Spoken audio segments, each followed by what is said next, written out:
بسم الله الرحمن الرحيم.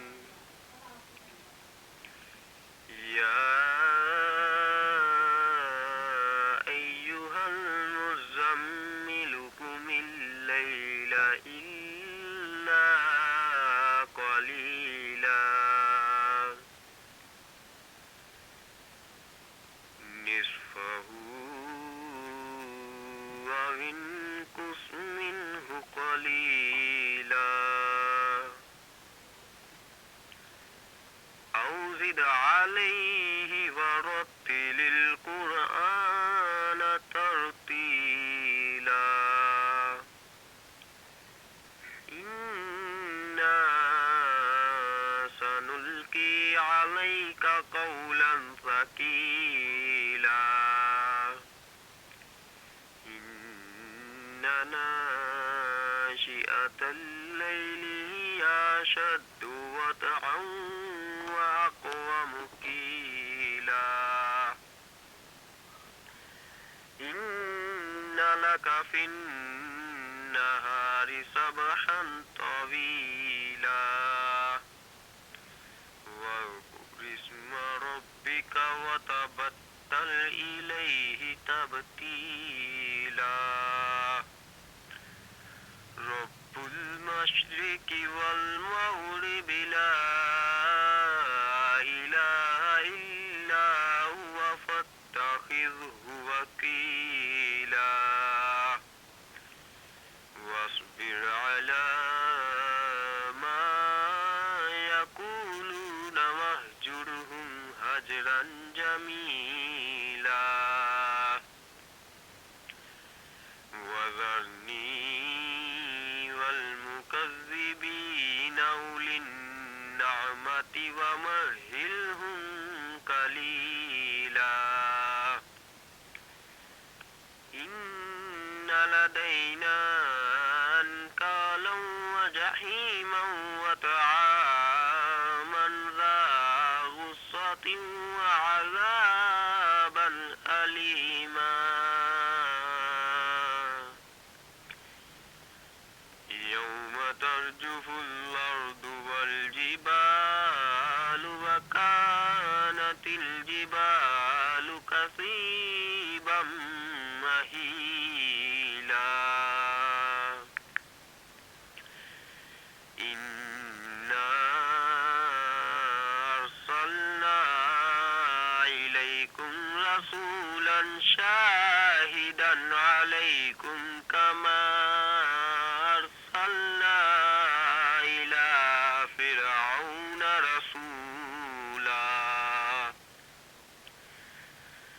فعصى فرعون الرسول فأخذناه أخذا وبيلا فكيف تتقون إن كفرتم يوما يجعل الولدان شيبا السماء منفطر به كان وعده مفعولا إن هذه تذكرة فمن شاء اتخذ إلى ربه سبيلا إن ربك يعلم أنك تقوم أدنى من ثلثي الليل ونصفه وثلثه وطائفة من الذين معك والله يقدر الليل والنهار علم أن لن تحصوه فتاب عليكم فاقرؤوا ما تيسر من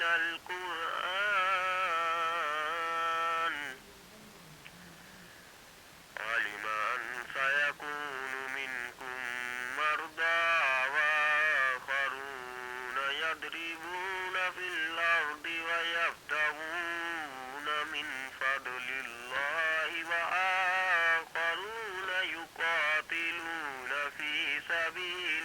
الله في سبيل الله فاقرؤوا ما تيسر منه وأقيموا الصلاة وآتوا الزكاة وأقرضوا الله قرضا حسنا وما تقدموا لأنفسكم من خير تجدوه عند الله هو خيرا وأعظم أجرا واستغفروا الله إن الله غفور رحيم